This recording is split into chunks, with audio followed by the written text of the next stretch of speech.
Hello everyone, how are you all doing? I hope all of you are doing great. So as you all know, we are doing chapters from class 6 new NCERT of Science Curiosity.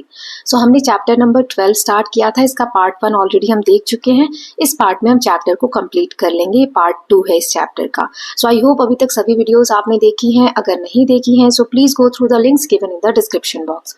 तो हम solar system के बारे में पढ़ रहे थे. मैंने आपको कहा था कि एक इमेज भी मैं आपको दिखाऊंगी. सो ये देखिए सोलर सिस्टम है, artist representation of the solar system.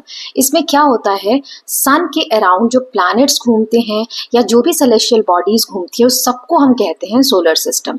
ये आप देख सकते हैं, इसको मैं वीडियो फॉर्म में यहाँ पर दिखा रही हूँ. ये देखिए इस तरीके से बीच में सन है और उसके पूरे चारों तरफ देखिए आप सारे प्लैनेट्स घूम रहे हैं ना, 8 प्लैनेट्स होते हैं. सो इसी के बारे में हमारा नेक्स्ट टॉपिक था प्लैनेट्स. तो आई होप आपको ये क्लियर होगा. चलिए स्टार्ट करते हैं. So planet is a large nearly spherical object that around the sun. Planet क्या होता है, एक स्फेरिकल, पूरा तो नहीं होता, ऐसा नहीं कह सकते बिल्कुल गोल होता है, बट लगभग वो गोल होता है और एक बहुत बड़ी बॉडी होती है, मास होता है जिसमें, और वो सन के अराउंड रिवॉल्व करती है. रिवॉल्व करना मतलब सन के चारों तरफ चक्कर लगाती है. Our Earth is a planet as it revolves around the sun as shown in figure 12.7. अभी जो मैंने आपको फिगर दिखाई उसमें आप देखेंगे कि अर्थ एक प्लैनेट है. क्यों? क्योंकि ये भी सन के चारों तरफ चक्कर लगाती है. Then the earth takes nearly 1 year to complete 1 revolution. Like the earth there are other planets that revolve around the sun. Earth को सन के चारों तरफ घूमने में पूरा 1 साल लगता है और वही हम 1 year मनाते हैं ना, कि 1 साल कैसे बनता है, जब अर्थ पूरा एक कंप्लीट सर्कल सन के अराउंड कंप्लीट कर लेती है. तो जैसे अर्थ घूम रही है वैसे ही अदर प्लैनेट्स हैं वो भी सन के अराउंड घूमते हैं. Okay. Now, while revolving around the sun, the earth is also rotating about its axis. For one full rotation, the earth takes about 24 hours, which is called a day. हमने ये social science में भी पढ़ा था. सन के around तो अर्थ घूम ही रही है, मतलब सन के चारों तरफ, साथ ही साथ अर्थ स्पिन भी कर रही है, गोल गोल गोल गोल खुद में भी घूम रही है अपने एक्सिस पे, है ना. ये देखिए आप यहाँ देख सकते हैं. और अर्थ को अपने एक्सिस पे घूमने में पूरा एक चक्कर कंप्लीट करने में 24 आवर्स लगते हैं. इसी से हमारा एक दिन और एक रात पूरा मिलकर हम कहते हैं ना, एक दिन 24 आवर्स का होता है, वो कंप्लीट होता है. तो यहाँ पर 2 चीजें हमने पढ़ी. अर्थ जब सन के अराउंड घूमती है, सन के चारों तरफ चक्कर लगाती है, तो उसे हम बोलते हैं रिवोल्यूशन, जो 1 साल में होता है. और अर्थ जब अपने एक्सिस पर घूमती है, स्पिन करती है, तो 24 घंटे में यानी पूरे एक दिन में कंप्लीट करती है. इसको हम रोटेशन बोलते हैं. So revolution and rotation, I hope it is clear. Revolution sun के अराउंड, रोटेशन वो अपने खुद के एक्सिस पे, right? Like the earth, other planets also rotate about their axis while revolving around the sun. You will learn more about this in the next grade. जैसे अर्थ अपने axis पर घूम रही है वैसे ही सारे प्लैनेट्स अपने एक्सिस पे भी गोल गोल घूमते रहते हैं और सन के अराउंड भी घूमते रहते हैं. ओके, चलिए अब आगे रीड करते हैं. The 8 planets in order of their increasing distance from the sun are Mercury, Venus, Earth, Mars, Jupiter, Saturn, Uranus, Neptune. So देखो ये सन है हमारा. यहाँ पर सन की दूरी से, मतलब सन से जितना दूर होते जाते हैं, 8 प्लैनेट. सबसे पहले सन के पास आता है Mercury, Venus, then Earth, then Mars, then Jupiter, then Saturn, then Uranus, then Neptune. Okay, so ये 8 प्लैनेट्स हैं. ऐसे आप देखेंगे तो the inner 4 planets nearest to the sun. कुछ इनर प्लैनेट्स होते हैं, कुछ आउटर प्लैनेट्स होते हैं. सो इनर जो कि सन के पास हैं, जैसे mercury, Venus, earth and Mars, ये स्मॉलर होते हैं साइज में, इन्हें हम इनर प्लैनेट्स कहते हैं. इनका सॉलिड सरफेस होता है और रॉकी बॉडी होती है. जैसे हम अर्थ क्या है, एक इनर प्लैनेट है, सन के पास है और इस पे रॉक्स है, मिट्टी है ना. ये सारी चीजें हमें देखने को मिलती है, सॉलिड स्ट्रक्चर होता है. बाकी के जो प्लैनेट्स होते हैं उनके बारे में आगे दिया हुआ है, चलिए पढ़ते हैं. So from ancient times various names have been used across India for planets visible to the naked eye. Naked eye मतलब अगर हम बिना किसी हेल्प के, यानी कोई चश्मा नहीं लगाया, कोई टेलीस्कोप ना यूज करें, हम सिर्फ ऐसे ही अपनी आंखों से देखें तो बहुत सारे प्लैनेट्स एंशिएंट टाइम से, मतलब बहुत पुराने समय से अलग अलग नाम से इंडिया में जाने जाते हैं. फॉर एग्जाम्पल मर्क्यूरी को बुध बोलते हैं, बुध ग्रह, वीनस को शुक्र, अर्थ यानी पृथ्वी, मंगल यानी मार्स, बृहस्पति और गुरु यानी जुपिटर, शनि यानी सैटर्न. तो ये नाम है हिंदी में या इंडियन लैंग्वेज में सारे ग्रहों की या प्लैनेट्स की। ओके, प्लैनेट्स को हिंदी में हम ग्रह कहते हैं। Now Venus is usually seen shining brightly at dawn and dusk. अब इसका मतलब क्या है, वीनस जो ग्रह है ना वो बहुत ज्यादा चमकता हुआ दिखता है सुबह के टाइम और शाम के टाइम, जब सूरज निकल रहा है और डूबता है उस वक्त, and is commonly called the morning star और इवनिंग स्टार। इसे हम मॉर्निंग स्टार या इवनिंग स्टार के नाम से जानते हैं क्योंकि सुबह और शाम के समय चमकता है। Then even though it is not a star, ये स्टार नहीं है। स्टार क्या होते हैं, मैंने लास्ट वीडियो में बताया था, जिनकी खुद की रोशनी होती है। प्लैनेट्स की खुद की रोशनी नहीं होती है। ओके, प्लैनेट्स खुद से चमकते नहीं है, उनको किसी और सोर्स ऑफ एनर्जी की जरूरत होती है जिससे रिफ्लेक्ट होकर हम उनको देख पाते हैं। जैसे अर्थ प्लैनेट है, प्लैनेट की खुद की रोशनी नहीं है। अर्थ पे रोशनी कहाँ से आती है, सन की वजह से, है ना, सन से आती है एनर्जी या light energy, right. So Mars is called the red planet. आपको ये नाम याद रखने हैं, ऑप्शंस में आ सकते हैं कि मॉर्निंग स्टार, इवनिंग स्टार किसे कहते हैं, तो वीनस को कहते हैं। रेड प्लैनेट किसे कहते हैं, तो मार्स को कहते हैं। क्यों, क्योंकि इट अपीयर्स रेड, ये रेड होता है। This is because the soil on Mars is reddish in colour. Mars पे जो मिट्टी है, मंगल ग्रह पे जो मिट्टी है वो रेड कलर की है, इसीलिए वो रेड कलर का दिखता है, तो हम रेड प्लैनेट बोलते हैं। Now a large portion of the earth surface is covered with water and thus it appears blue from the space. Due to this the earth is also called the blue planet. अर्थ को blue planet भी कहा जाता है क्योंकि अर्थ के बहुत सारे हिस्से में पानी है। पानी जब रिफ्लेक्ट होता है तो नीले रंग का होता है, इसीलिए ऊपर स्पेस से जब आप देखेंगे तो अर्थ नीले कलर का दिखता है, तो इसे हम ब्लू प्लैनेट बोलते हैं। नाउ ये हमने इनर प्लैनेट्स के बारे में पढ़ा, और बाकी के जो 4 प्लैनेट्स हैं उन्हें हम आउटर मोस्ट प्लैनेट कहते हैं। कौन कौन से, Jupiter, Saturn, Uranus and Neptune are much larger compare to the Earth. बाकी के 4 आउटर प्लैनेट कहते हैं, और ये सॉलिड नहीं होते, मोस्टली मेड ऑफ गैसेस, ये गैसेस के बने होते हैं। These giant gaseous planets have large flat ring like structure around them which are made of dust particle and rocky materials. ये बहुत जायंट होते हैं, जायंट मतलब बहुत विशाल होते हैं, और इनके आसपास एक रिंग की तरह स्ट्रक्चर होता है, ऐसे देख सकते हैं आप, है ना। और ये किस चीज के बने होते हैं, जो रिंग जैसा आपको दिख रहा है, डस्ट पार्टिकल के और रॉकी मटेरियल के, है ना। ये इसके आसपास आप देख सकते हैं, ये बहुत बड़े होते हैं और गैस से बने होते हैं, सॉलिड स्ट्रक्चर नहीं होते हैं। Then planets get most of the energy from the sun. Planets को कहां से एनर्जी मिलती है, अभी मैंने आपको बताया, सन से मिलती है। So the farthest they are the colder they are in general. इसीलिए सन से जैसे जैसे दूर होते जाते हैं प्लैनेट्स, वैसे वैसे वो ठंडे होते जाते हैं। जो इनर प्लैनेट्स हैं वो लगभग गर्म है, और आउटर जो दूर जाते जा रहे हैं सन से, दूरी के हिसाब से मैंने आपको समझाया, वो ठंडे होते जा रहे हैं क्योंकि वहां तक सन की एनर्जी उतनी ज्यादा नहीं पहुंचती है। The presence of an atmosphere on a planet can trap heat, which can significantly change the temperature of a planet. That is why Venus, for example, is hotter than Mercury, although it is farthest from Sun. देखो, atmosphere, पर्यावरण, हमारे अर्थ पे life क्यों possible है, क्योंकि हमारे आसपास atmosphere है। एटमॉस्फेयर क्या करता है, जो सन की एनर्जी आती है उसको ट्रैप कर लेता है, वापस नहीं जाने देता पूरी। कुछ सन की एनर्जी तो वापस चली जाती है रिफ्लेक्ट होकर, लेकिन कुछ को वो ट्रैप कर लेता है हमारे एटमॉस्फेयर में, जिसकी वजह से हमारा प्लैनेट गर्म रहता है और हम यहाँ पर सर्वाइव कर पाते हैं। ओके, लेकिन कुछ प्लैनेट्स ऐसे हैं जहां पर एटमॉस्फेयर नहीं होता है। इसी कारण से वीनस, जो कि मर्क्यूरी से दूर है, अगर हम सन का कंपैरिजन करेंगे तो पहले मर्क्यूरी आता है फिर वीनस आता है, राइट। लेकिन वीनस फिर भी ज्यादा गर्म है as compare to Mercury. Now एक फैक्ट दिया हुआ है, there is another object Pluto that lies farther than Neptune and revolves around the sun. आपको पता है, एक प्लूटो, पहले ये ग्रह माना जाता था, है ना, इसे भी हम ग्रह मानते थे, हम कहते थे टोटल 9 ग्रह हैं, लेकिन अब 8 है। प्लूटो को अग्रह की कैटेगरी से, प्लैनेट की कैटेगरी से हटा दिया गया है।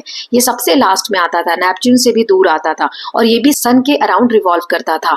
Then it is smaller than the Earth's moon, लेकिन इतना छोटा था कि अर्थ का जो मून है, मून जो हमारे अर्थ से दिखता है, उससे भी छोटा था। When it was discovered it was called a planet of the solar system. जब इसके बारे में जानकारी मिली तो इसे प्लैनेट कंसीडर किया गया, लेकिन बाद में when similar more small objects were discovered, the IAU international astronomical union in 2006 redefined and the requirements of an object to be called a planet. As per this definition, these smaller objects including Pluto are now called dwarf planet. तो क्या हुआ, internationally ये decide किया गया IAU के द्वारा इन 2006 में कि प्लैनेट की एक अलग रिक्वायरमेंट्स होंगी. उस रिक्वायरमेंट्स के हिसाब से जो छोटे छोटे ऑब्जेक्ट्स हैं इन्हें प्लैनेट नहीं कहा जाएगा, इंक्लूडिंग प्लूटो, है ना. प्लूटो को भी अब क्या कहा जाएगा, ड्वार्फ प्लैनेट्स, क्योंकि छोटे हैं आकार में. ओके लेकिन सन के अराउंड रिवॉल्व कर रहे हैं.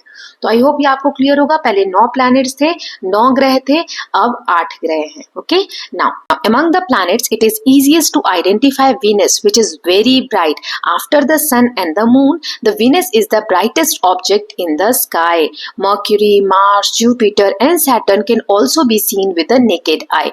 Naked eye मतलब नंगी आंखों से, मतलब कुछ चश्मा नहीं लगाया, कुछ लेंसेज नहीं लगाए, तभी भी हमें ये जो ग्रह हैं जैसे मर्क्यूरी, मार्स, जुपिटर, सैटर्न, ये हमें आसमान में दिखते हैं. सबसे ज्यादा अगर सन और मून के बाद आसमान में कुछ चमकता है तो वो विनस है. Now they are so far away that they look like shining dots, just like stars. जैसे स्टार चमकते हैं, छोटे छोटे डॉट्स जैसे हमें आसमान में दिखते हैं, वैसे ही ये ग्रह इतने बड़े होने के बाद भी हमें आसमान में डॉट्स जैसे ही दिखते हैं, क्योंकि हमसे बहुत दूर हैं. So how can we distinguish between planets and the star? तो हम प्लैनेट्स और स्टार के बीच में डिस्टिंग्विश मतलब डिफरेंसेस कैसे पता कर सकते हैं? So unlike planets the star appears to twinkle a lot. Planets twinkle नहीं करते हैं, चमकते इतना नहीं है, लेकिन स्टार्स जो हैं वो ट्विंकल करते हैं ना. ट्विंकल ट्विंकल लिटिल स्टार्स हमने पढ़ा है पोएम में.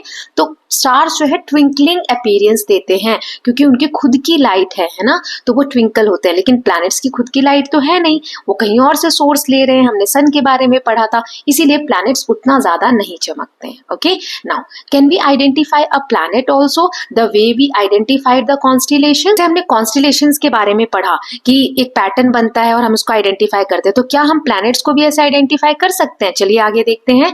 सो एक्टिविटी दी गई है, let us try to identify. For most of the year, Venus can be located either at dawn or at dusk. When you are viewing at dawn, look for it near the eastern direction before sunlight. When you are viewing at dusk, look for it near the western direction after sunset. So आप Venus को locate कर सकते हैं सुबह के समय और शाम के समय. अगर आप सुबह के समय देख रहे हैं तो ईस्टर्न डायरेक्शन में देखना है. सनराइज से पहले, जब सूरज निकलने वाला होता है उससे थोड़ा पहले ईस्टर्न साइड में देखेंगे.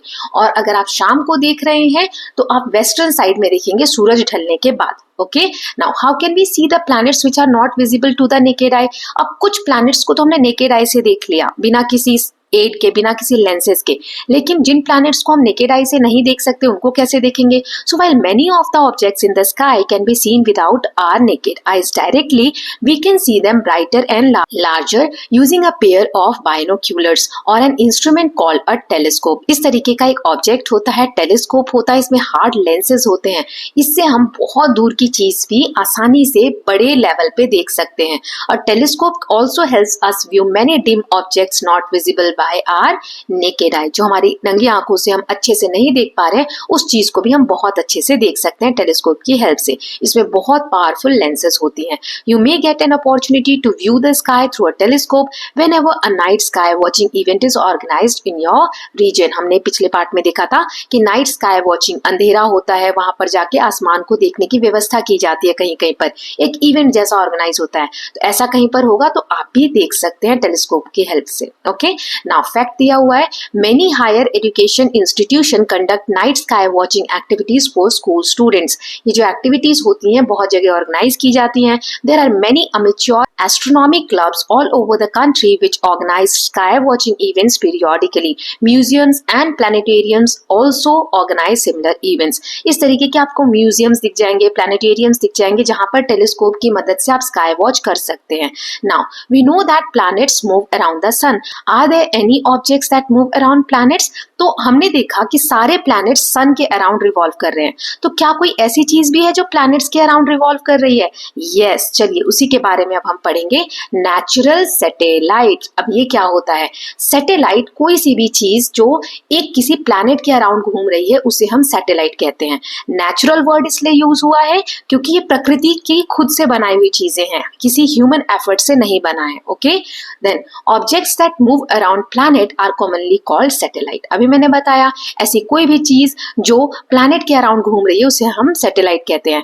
दे are smaller in size than planets, ये प्लैनेट से बहुत छोटे होते हैं। So moons are the natural satellites of planets. कोई भी प्लैनेट है उसके अराउंड जो भी राउंड राउंड घूम रहा है उसे हम मून्स बोलते हैं। अर्थ हैज वन मून, हमारा एक चंद्रमा हमें दिखता है ना, हम अर्थ से देखते हैं तो चांद कितना दिखता है, एक दिखता है। इस तरीके से देखो, ऐसे वो अर्थ के चारों तरफ घूम रहा है, राइट। लेकिन जो अदर प्लैनेट्स है जैसे मार्स, मंगल ग्रह जो है उसके 2 मून है। हमें जैसे यहाँ से एक मून दिखता है ना, अगर आप मंगल ग्रह पे होंगे तो आपको 2 मून्स दिखेंगे। और यहाँ तक कि जो अदर प्लैनेट्स है like Jupiter, Saturn, Uranus and Neptune, इनके तो बहुत सारे मून्स होते हैं। आप आगे की क्लासेस में और डिटेल में पढ़ेंगे। सो मून क्या है? Earth's natural satellite. The moon takes about 27 days to complete one revolution around the Earth. सो मून एक नेचुरल सैटेलाइट है। इसको अर्थ के चारों ओर घूमने में, देखो जब चारों ओर घूमते हैं तो रिवोल्यूशन होता है ना, तो चारों ओर घूमने में 27 दिन का समय लगता है, जो कि 1 month कंप्लीट होता है ना। लगभग पूरा 1 महीना चांद की मूवमेंट से ही हम डिसाइड करते हैं। So it is our nearest neighbour in the, ये स्पेस में अर्थ के सबसे पास का ऑब्जेक्ट है। Unlike on the earth there is hardly any atmosphere on moon. जैसे यहाँ पर हमारे अर्थ पे एटमॉस्फेयर है ना, वायुमंडल है जहां पर हवा है, ऐसे मून पर नहीं है। How big is the moon as compare to Earth? Moon कितना बड़ा है अगर हम अर्थ से कंपेयर करेंगे तो? The moon is about a quarter the size of the earth in diameter. Moon जो है 1/4 पार्ट है अर्थ के डायमीटर का। 4 हिस्सों में बांट दोगे तो इतना छोटा है moon. The moon surface shows circular bowl like structures called craters. Moon का जो सरफेस है ना, आगे मैं इमेज में दिखाऊंगी, वहां पर आपको क्रेटर्स, बड़े बड़े गड्ढे, कटोरी जैसा गड्ढा आपको देखने को मिलेगा। बड़े बड़े गड्ढे हैं जिन्हें हम क्रेटर्स बोलते हैं। Most of these craters have been formed due to the impact of asteroids और rock from the space hitting the moon surface. ये जो गड्ढे हैं मून के सरफेस पे कैसे बने हैं? तो बाहर से स्पेस से कोई पत्थर टकरा गया, कोई एस्ट्रॉइड टकरा गया, इसकी वजह से मून के सरफेस पे क्रेटर्स क्रिएट हुए हैं। नाउ यहाँ कोई फैक्ट दिए हैं, फिर आगे रीड करेंगे। In general any object that moves around much larger object can also be called a satellite. For example earth can be considered a satellite of the sun. अब देखो हमने देखा था कि अर्थ तो सन के चारों ओर चक्कर लगा रही है, तो सन बड़ा है और अर्थ छोटी है ना, तो अर्थ क्या हो जाएगी? सन की सैटेलाइट हो जाएगी। Now the moon is about 3,84,000 kilometre away from the earth. Earth से कितनी दूरी है मून की? हम कह रहे हैं स्पेस में मून सबसे पास का ऑब्जेक्ट है हमारे अर्थ के, लेकिन फिर भी ये कितनी दूर है? 3,84,000 किलोमीटर्स। ओके, नाउ चलिए हम आगे रीड कर रहे थे। Since there is no atmosphere, water और life on the moon, these features stay on the moon surface for a very long time. क्योंकि कोई एयर नहीं है, एटमॉस्फेयर नहीं है, लाइफ फॉर्म नहीं है, वहां कोई जीव जंतु नहीं रहते हैं, इसीलिए जो क्रेटर्स बने हैं या जो मिट्टी जैसे है वैसे ही बहुत समय तक रहती है। Although the moon is very far, humans have sent spacecraft to explore and understand more about the moon. India has also launched the 3 Chandrayaan missions to study the moon, and a further mission is being planned. So moon बहुत दूर है हमसे, है ना, अभी हमने देखा distance कितनी दूर है, फिर भी ह्यूमंस ने ऐसे स्पेसक्राफ्ट बनाए हैं जिससे कि मून को एक्सप्लोर करने के लिए, उसके बारे में और जानने के लिए वहां पर हम मिशंस भेजते हैं। जैसे हमारे इंडिया का चंद्रयान मिशन है ना, इसके 3 लॉन्चेस ऑलरेडी हो चुके हैं और नेक्स्ट फर्दर मिशन जो है वो प्लानिंग में चल रहा है। अब यहाँ फैक्ट दिया है, to improve our understanding of the moon, India's first mission to the moon Chandrayaan 1, ये लॉन्च हुआ था 2008 में, सेकेंड 2019 में, थर्ड जो है वो 2023 में हुआ था जुलाई में, एंड इसका जो विक्रम लैंडर था, लैंडर जो कि मून के सरफेस पे गया था, इसने प्रज्ञान रोवर एक कैरी किया हुआ था जिसने सॉफ्ट लैंडिंग की थी मून के ऊपर 23 अगस्त 2023 को। With this mission India became the first country in the world to achieve a landing near the little explored moon south pole. मून का एक ऐसा हिस्सा है जो हमें अर्थ से नहीं दिखता है, सो उस सरफेस पे इंडिया पहली कंट्री बनी थी अपने किसी रोवर को लैंड कराने के लिए। To mark this success the government of India declared August 23 to be celebrated as National Space Day in India। इस अचीवमेंट को रिकॉग्नाइज करने के लिए सरकार ने, गवर्नमेंट ने ये डिसाइड किया कि अगस्त 23 को हम नेशनल स्पेस डे के रूप में मनाया करेंगे। और 4th mission Chandrayaan 4 is being planned which aims to bring back soil and rock sample from the moon. अब चंद्रयान 4 की प्लानिंग चल रही है जिससे ये डिसाइड किया गया है कि वहां से सॉइल और रॉक्स के सैंपल लाए जाएंगे अर्थ पे स्टडी के लिए। ओके, जो मैंने क्रेटर्स बताया था बेटा, देखिए यहाँ पर ये मून का सरफेस है, ये जो डार्क डार्क पैचेस है, इस तरीके से आप पास जाओगे तो देखोगे क्रेटर्स बने हुए हैं। ये जो इमेजेस हैं चंद्रयान 3 जो हमारा मिशन था उसके कैमरा से लिए गए। ओके चलिए अब आगे देखते हैं। अब हमने देखा था कि एस्ट्रॉइड्स या रॉक बॉडी है जिसने मून को इम्पैक्ट किया या मून के सरफेस से टकराए तो वहां गड्ढे हो गए, तो उन बॉडीज को हम बोलते हैं एस्ट्रॉइड्स। एस्ट्रॉइड्स क्या होता है? The sun and the planets are nearly spherical in shape. हमने देखा था कि सन और जो प्लैनेट्स होते हैं वो लगभग लगभग स्फेरिकल यानी गोल होते हैं। पूरा गोल तो नहीं कह सकते लेकिन लगभग लगभग गोल होते हैं। But there are many small objects in the solar system which are rocky and irregular in shape.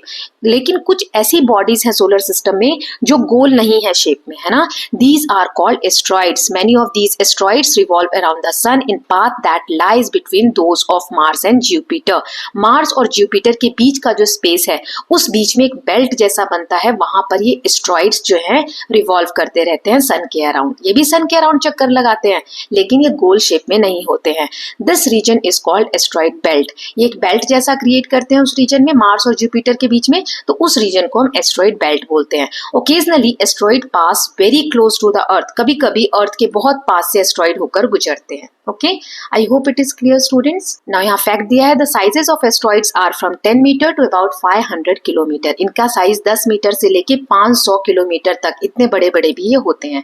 दूसरे जो चीजें हमें सोलर सिस्टम में देखने को मिलती है वो है कॉमेट्स। कॉमेट्स क्या होते हैं? Sometimes we have visitors from outer region of the solar system. These objects with long tails are called comets. इस तरीके से आपने देखा होगा कभी कभी आसमान में पास होती है ना, ऐसे पूंछ जैसी रहती है, इसे हम कॉमेट्स कहते हैं। These are made up of dust, gases, rocks and ice. ये dust के बने होते हैं, rocks के बने होते हैं, ice के बने होते हैं। As a comet approaches close to the sun, the frozen material in it starts evaporating. This evaporating material forms the tail of the comet. जैसे जैसे ये सन के पास जाने लगता है ना, तो अभी ice हमने देखा तो evaporate होने लगता है। evaporate मतलब भाप बनने लगता है, और वो जो भाप होती है वही टेल जैसा फॉर्म करता है, पूंछ जैसी हमें दिखती है। Comets appears dim as they move away from the sun and then it is not possible to see them with the naked eye. और धीरे धीरे हमें दिखना बंद हो जाते हैं क्योंकि जैसे जैसे ये सन से दूर जाते हैं तो इनकी लाइट डिम हो जाती है और ये हमें दिखना बंद हो जाते हैं नेकेड आई से। Many comets have been found that revolve around the sun. ऐसे बहुत से कॉमेट्स हैं जो सन के अराउंड रिवॉल्व करते हैं। These comets approach close to the sun periodically. कभी कभी ये सन के पास जाते हैं। However, there are few comets that escapes and move out of the solar system. लेकिन बहुत से ऐसे कॉमेट्स हैं जो हमारे सोलर सिस्टम से बाहर एस्केप कर जाते हैं, चले जाते हैं। Now, few other comets get broken up or fall into the sun or other planets when they approach them. कुछ कॉमेट्स जो होते हैं वो टूट जाते हैं और टूट कर प्लैनेट्स के ऊपर गिर जाते हैं। We have learned about the objects which form the solar system.